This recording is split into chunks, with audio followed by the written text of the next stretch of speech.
Welcome and thank you for joining us today. I'm Carolyn Reed and I'm the co-director of the Texas Co-Requisite Project Professional Development across the state. And I'm here with Suzanne Morales-Vale and Keelan Morgan with the Texas Higher Education Coordinating Board. And presenting today will be Trey Miller with the American Institutes for Research, and he will be sharing some early findings from a study of co-requisites in Texas. So I'm going to hand it over to Trey. Well, thank you, Carolyn, for the introduction, and thanks to Suzanne and Keelan for inviting me to present today. And thanks for everyone for joining. So, as Carolyn noted, my name's Trey Miller, and I'm a principal researcher at American Institutes for Research.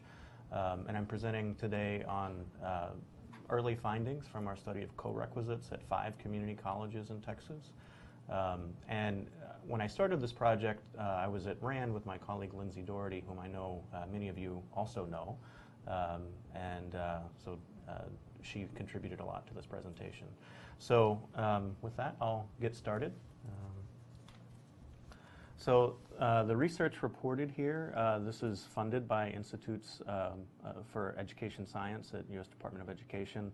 So this is kind of standard boilerplate language they like to have us use. And I'm just going to start by giving a brief reminder on the study background and methods, then report interim findings, and then give some key takeaways and next steps.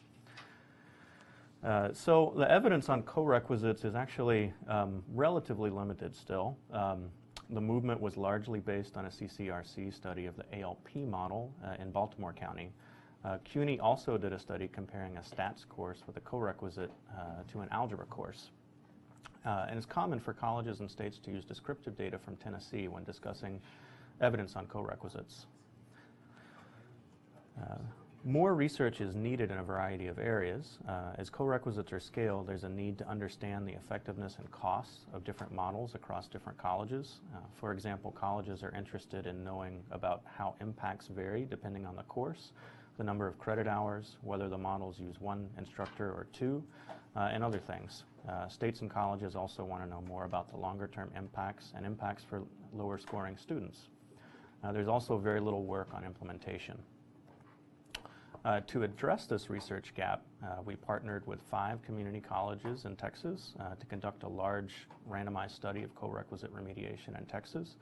I know that some of you joining the webinar today participated in the study, and I want to thank you all for the work and time you contributed. The study randomly assigned students whose TSIA writing score fell into a specific range to a treatment group who were enrolled in a co-requisite model combining the first college-level English class, English Composition 1, with a concurrent integrated reading and writing developmental ed support course, or a control group who were enrolled in a standalone integrated reading and writing DE course. We collected detailed baseline survey information on student characteristics and a follow-up survey to capture information on student experiences. We randomized 4 cohorts of students from fall 2016 to fall 2018.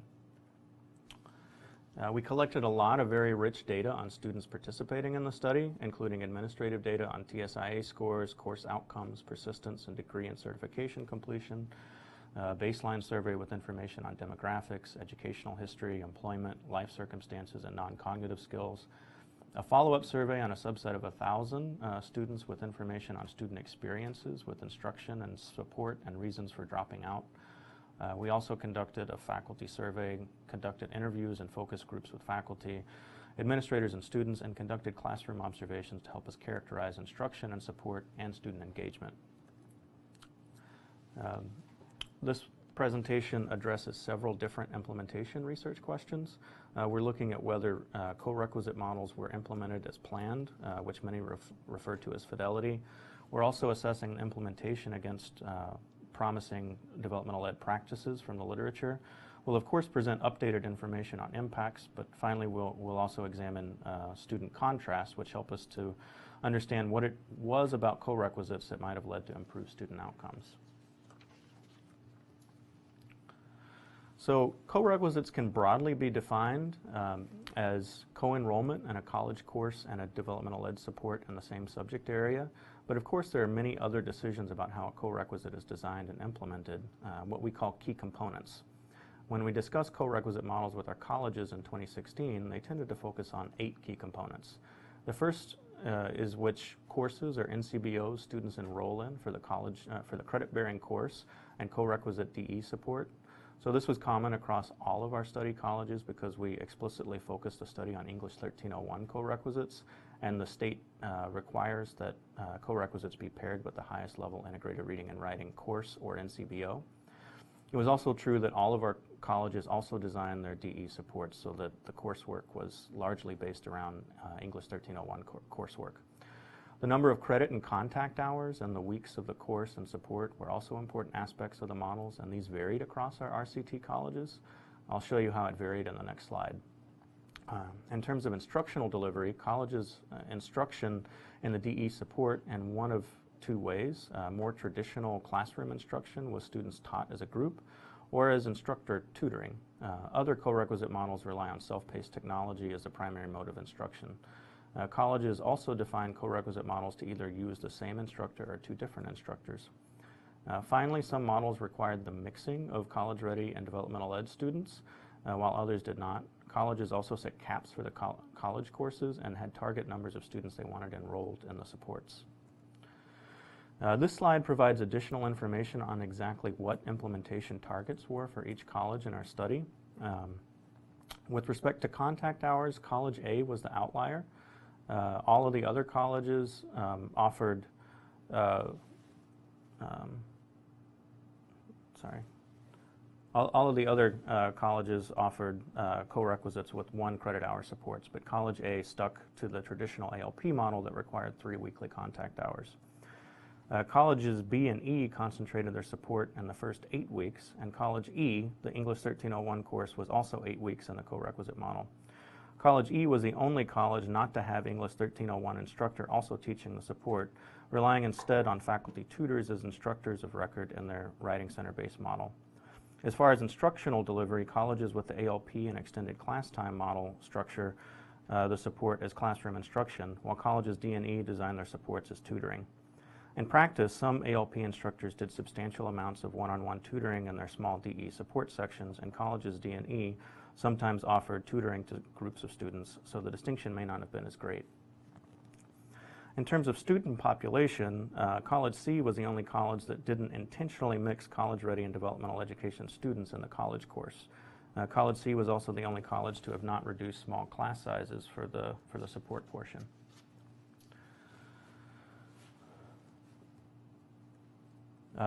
Across most of our co-requisite components in colleges, implementation went as planned. We found some challenges with fidelity in terms of shared content for College A and B, where a few instructors did not report common learning objectives and/or textbooks across the 2 components of the co-requisite model. College B relied heavily on adjuncts who did not receive training in these early semesters and expressed some early confusion with how they were supposed to be teaching co-requisites, so this may have driven some of the fidelity issues there. College E faced the greatest number of fidelity issues. First, there was some confusion about whether the support was intended to be 1 hour per week or 2 hours per week, given that it was accelerated to just 8 weeks. 2 instructors teaching the developmental education portion in the same semester were delivering it in completely different ways, one delivering as tutoring and the other delivering as classroom instruction. Nearly all of the colleges faced some challenges getting the optimal mix of students in the course they were aiming for. For the co-requisite DE support size, we allowed for pretty wide fidelity ranges. In other words, even though 3 of the models wanted 10 developmental education students per co-requisite section, we allowed anything between 5 and 15 to count as being okay. Had we been stricter and required it to be 10, all would have fallen out of compliance.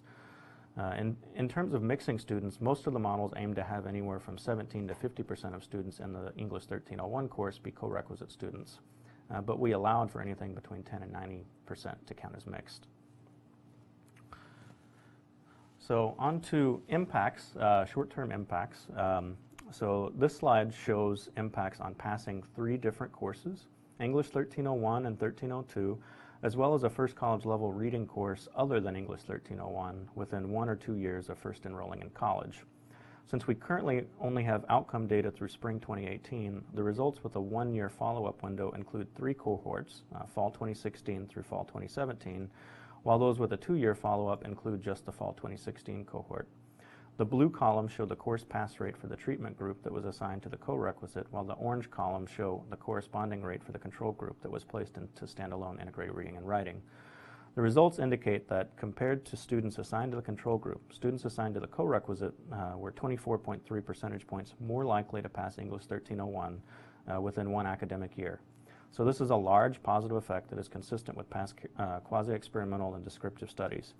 However, since the co-requisite model places students directly into English 1301, while the control group had to pass integrated reading and writing first, we might expect some students in the control group to take longer than one academic year to complete English 1301. Indeed, when looking at passing English 1301 within 2 academic years for the first cohort, we see that students in the treatment group were 15.2 percentage points more likely to pass the course. Still a large and significant effect, but consistent with the idea that some members of the control group caught up over time. Turning to passing English 1302, it's really only fair to look at the impacts over the 2-year time horizon, given that the control group typically could not take English 1302 until the 3rd semester. The results indicate that students assigned to the treatment group were 5.1 percentage points more likely to pass English 1302 within 2 academic years. We also found that students assigned to the treatment group were 6.6 percentage points more likely to pass a first college level reading course other than English 1301 in the first academic year, but that effect seemed to wash away when looking at 2-year time horizon. Turning to persistence and upward transfer outcomes, we found no evidence that being assigned to the co-requisite had an effect on 1 or 2 year persistence rates, but we did see that students assigned to the co-requisite were 1.5 percentage points more likely to transfer to a 4-year college within 2 academic years. Albeit this was from a very small base rate, and upward transfer within 2 years was highly uncommon for both the treatment and control students. So now I'm going to share findings for differential impacts of co-requisites on passing English 1301 within 1 academic year by model, college, and a number of student characteristics. The key takeaway from all of this analysis is that co-requisites significantly improve English 1301 pass rates regardless of the specific design or student characteristics. So as an example, we found positive 1-semester impacts on passing English 1301 for all 3 co-requisite models we studied: the ALP, the required support use model, and the extended instructional time model. We also found positive effects on passing English 1301 within 1 year for the models implemented at all of the study institutions. Just 1 institution had a large positive estimate that was not statistically significant. We also found positive effects on passing English 1301 within 1 year for underserved populations, including Hispanic students, first-generation college students, students whose first language was non-English, and students older than 22. We also found positive effects of passing English 1301 within 1 year, regardless of students' level of high school preparation, measured by whether they had a high school GPA of B or higher, had an A in a high school English course, took advanced English in high school, reported that high school prepared them for college, or reported expecting to get mostly A's and B's in college. We also found positive effects on passing English 1301 within 1 academic year, regardless of self-reported external responsibilities, including students who intended to enroll part-time, who reported transportation challenges, who planned to work 21 or more hours per week, or who had dependents. We also explored impacts of co-requisites by non-cognitive measures that captured whether a student was goal-oriented, had positive self-efficacy, exhibited test anxiety, and whether they used positive or negative cognitive strategies. We found positive effects regardless of the factor, but significantly larger effects on passing English 1301 within a year for students who scored highly on test anxiety. So this is consistent with the idea that these students' TSIA scores might have understated their true preparation levels so that they would have benefited from acceleration. Turning to student experiences in co-requisites, based on the literature and discussions with individuals involved in delivering co-requisites, we identified 9 areas where we might expect to see contrasts in student experiences. We used student and faculty survey data, classroom observations, and documentation to shed light on whether co-requisites and traditional developmental education students were having different experiences in each of these areas.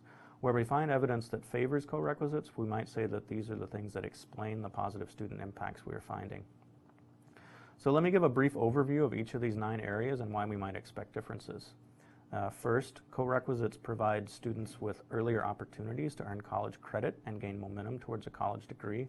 So this is particularly true when a co-requisite student is taking fewer developmental ed credits than he or she traditionally would have.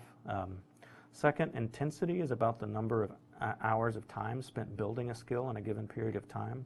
By pushing the college coursework and developmental education coursework up into the same semester, many co-requisite students are getting more hours of practice on a weekly basis in that first semester. Third, rigor is really about how challenging the coursework and expectations for the course are, and the degree to which courses are focusing on higher order thinking skills versus engaging in basic skills practice.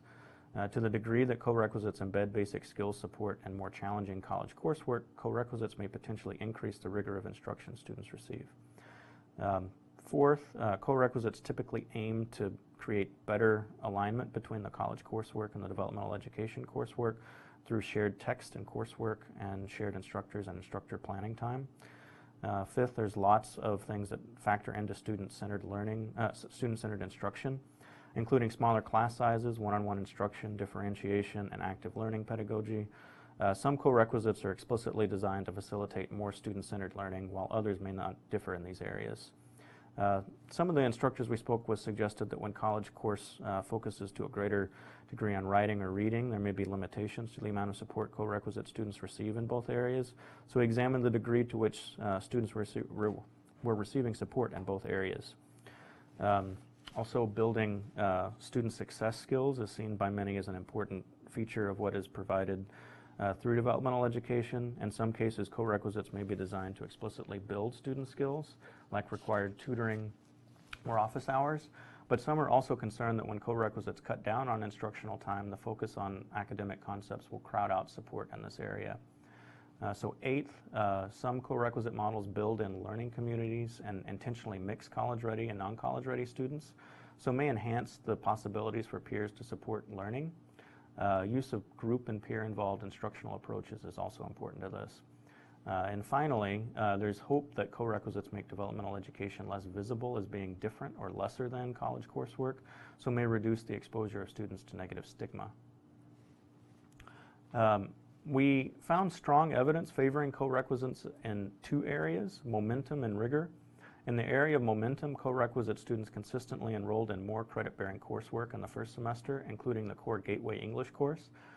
In the area of rigor, traditional developmental education students were much more likely to report that courses were too easy, boring, and repetitive of what they'd learned in high school. We found moderate evidence favoring co-requisites in three areas: intensity, alignment, and peer learning. In the area of intensity, this varied across models, but many co-requisite students were getting at least one additional hour of weekly reading and writing practice within the first semester. In terms of alignment, co-requisite models across our 5 colleges used a common text across the English 1301 and developmental education components and relied mostly on common coursework.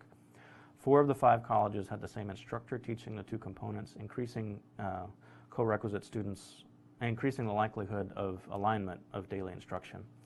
On peer learning, we found that co-requisite students were enrolled in courses with higher ability peers and spent less time working on activities in the class individually. The evidence on student-centered learning was mixed. Co-requisite students were in smaller classes, but no more likely to report that they received regular one-on-one attention from the instructor. Traditional DE students spent more time on software and other forms of individualized work that may have encouraged active learning and allowed instructors to get one-on-one time with larger classes. Co-requisite instructors were more likely to report varying the content of assignments, for example, allowing students to choose essay topics, while traditional developmental education instructors were more likely to report varying pacing, such as using self-paced software. And finally, we found weak evidence favoring traditional DE and the reading and writing and support and success skills support areas. In terms of reading and writing, students did not report any differences in the degree to which they received sufficient support, but traditional DE instructors were more likely to report feeling comfortable providing basic skills support in both areas. There was also a small amount of evidence suggesting that traditional DE courses placed a greater emphasis on building study habits and non-cognitive skills. Traditional DE instructors were more likely to report encouraging the use of tutoring and support services, and traditional DE students were more likely to report that their instructor believed in the potential to succeed. When we send out the slides,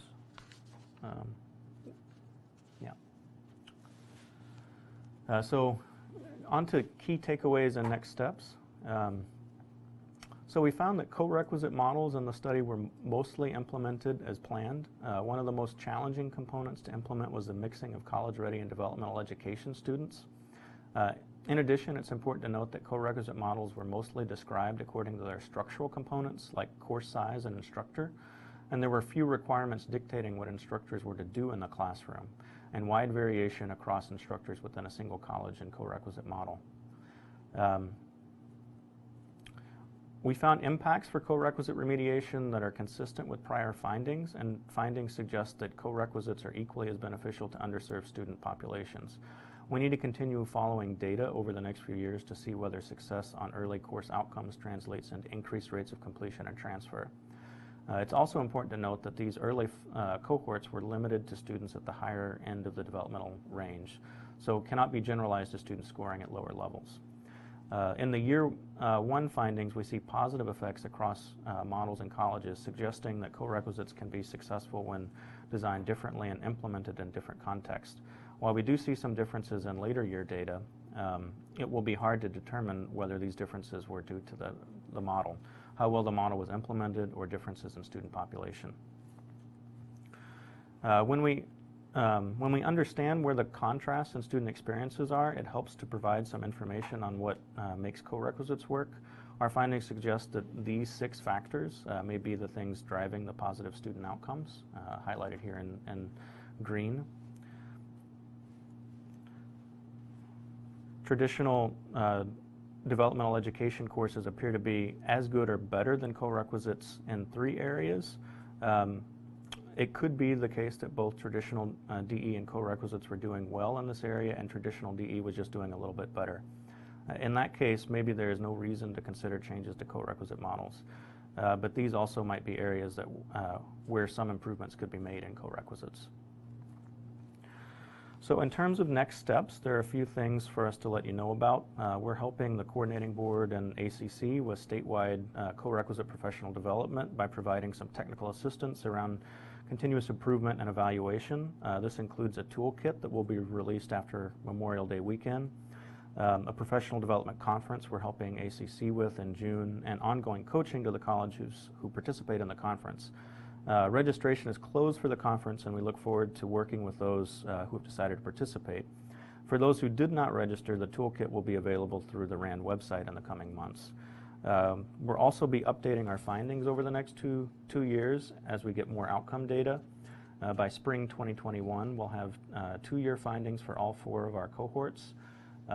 We'll plan to continue to disseminate findings to you all as the study continues, and we'll work with ACC and the coordinating board to do so. So we appreciate your time today. If you have questions about the study, please email Lindsay Doherty or me at the contact info here at any time. If we get significant number of questions, we'll aim to produce a frequently asked questions document with responses that we can post to the ACC website. So with that, I'll turn it over to Suzanne and Keelan, who have some other things they'd like to discuss. And actually, if it's okay with you, Trey, I do have one question. Okay. And I apologize if you did cover it, but you do speak very quickly. So my question is, in terms of the student characteristics of the students who were enrolled in the co-requisite models in the study, was there some commonality in terms of TSIA results which placed the students in the co-requisite? Yes, so all of the students in our study scored within a particular range on the writing TSIA assessment. And so when students scored into that range, they were randomly assigned to either the co-requisite or highest level integrated reading and writing course. So there was a common cut score range. Okay. And I'm curious if that did include the level 5-6, and I ask that because those are the students, who are required to be considered for co-requisite models per House Bill 2223. And so, are we talking generally perhaps the same skill level of student? So these were students who just scored, I believe it's 351 to 362 on the writing assessment at the top of the range, so they wouldn't have gotten the ABE diagnostic that would Oh, okay. give them the 5 or 6. Yeah, okay. I Yeah. got it. Okay. All right. Okay, great. Okay. So I'm going to go ahead and pass it over to Keelan right now, and he's going to talk a little bit about the professional development, upcoming additional professional development. Good afternoon, everyone. So I just wanted to make you aware of a few professional development opportunities that we have under the banner of our statewide professional development plan, and then one institution actually is spearheading their own effort. So on June 7th and 8th, we'll convene here in Austin, Texas for the Continuous Improvement Conference. You heard a little bit about it, so you heard a little bit of the research, and at this particular conference, teams will have the opportunity to come and actually work to learn those critical pieces that are needed to evaluate your DE program and, again, get better at what you're doing.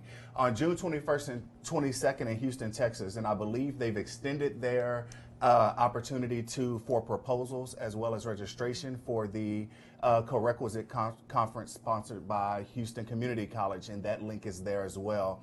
And last but not least, June 24th in Austin, Texas, we'll be hosting, the Texas Higher Education Coordinating Board will be hosting our annual P16 Professional Development Conference, where we'll cover an array of issues related to higher education. So we'll focus on access, success, and completion. So take note of those. If it works with your schedule, please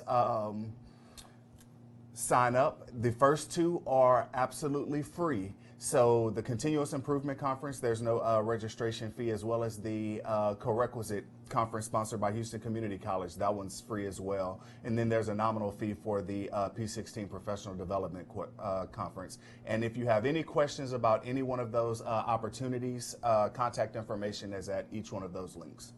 Thank you. Thank you, Keelan. So as Trey mentioned, at the end of the slide is the contact information for Trey and his colleague, Lindsay Doherty, who has been working with him very closely and working with us very closely on tracking how institutions are implementing House Bill 2223 and other related topics. So we want to definitely thank Carolyn Reed and the team at Austin Community College for providing a place here. Of course, again, they are the awardee for our statewide professional development plan. So stay tuned for more upcoming information about more opportunities, not only this summer, but coming up in the fall and the spring. We are there for you. So if you have any questions, related to co-requisites in general, also feel free to contact Keelan or me. And of course, you'll have our contact information on our coordinating board website. And other than that, we look forward to seeing you June 7th. Thank you.